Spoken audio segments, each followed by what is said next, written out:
ஓம் சாய்ராம். கபக் டே diary. Ram Maruti புபாவின் நடனம். 19/12/1911. காலையில் மிகவும் முன்பாகவே எழுந்திருந்தேன். புத்துணர்வுடன் இருப்பதாக உணர்ந்தேன். வழிபாடு செய்தேன். அனைத்து அம்சங்களிலும் நான் சற்று நலமுடன் திகழ்வதாக உணர்ந்தேன். இன்னும் நான் வழிபாடு செய்து கொண்டிருந்தபடியால் சாயி மகராஜ் வெளியே கிளம்பிச் சென்றுவிட்ட போது நான் அவரை காணவில்லை. பின்னர் மசூதிக்குச் சென்று மிகவும் இனிமையான உளப்பாங்கில் அவர் இருப்பதைக் கண்டேன். ஒரு பணக்காரன் இருந்ததாகவும் அவனுக்கு 5 மகன்களும் 1 மகளும் இருந்ததாகவும் கூறினார். அவருடைய மக்கள் குடும்ப சொத்தை பாகப் பிரிவினை செய்து கொண்டனர். அவர்களுள் 4 புதல்வர்கள் அவர்களுடைய பங்காக அசையும் அசையா சொத்துக்களை எடுத்துக்கொண்டனர். 5வது மகனுக்கும் பெண்ணுக்கும் அவர்களுடைய பங்காக எதையுமே பெற இயலவில்லை. பசியினால் அவர்கள் அலைந்து திரிந்தார்கள். சாயிபாபாவிடம் வந்தார்கள். வைரங்கள் பதிக்கப்பட்ட 6 வண்டிகள் அவர்களிடம் இருந்தன. திருடர்கள் 6 வண்டிகளில் 2 திருடிச் சென்று விட்டனர்.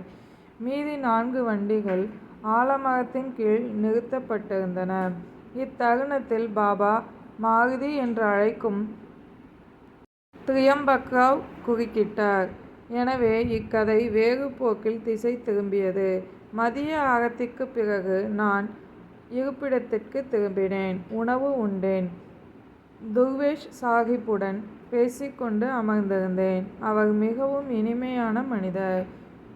வாமன்ராவ் பாட்டேல் இன்று கிளம்பி சென்று விட்டார். ராம் மாருதி புவா மாலையில் வந்தார்.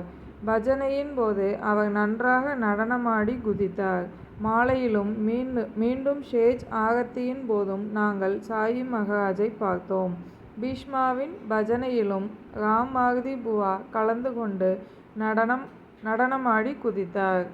சாயிபாபா இன்று மாலை நீம்கானுக்கு சென்று டேங்லேயின் இல்லத்திற்கு விஜயம் செய்தார். ஒரு மரத்தை வெட்டிவிட்டு திரும்ப வைத்தார்.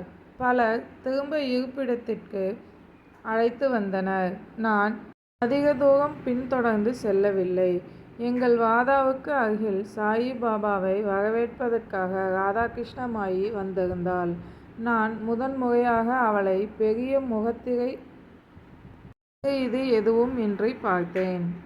ஓம் சாய்ராம். சாயின் வார்த்தைகள் மீது நம்பிக்கை வைப்போம்.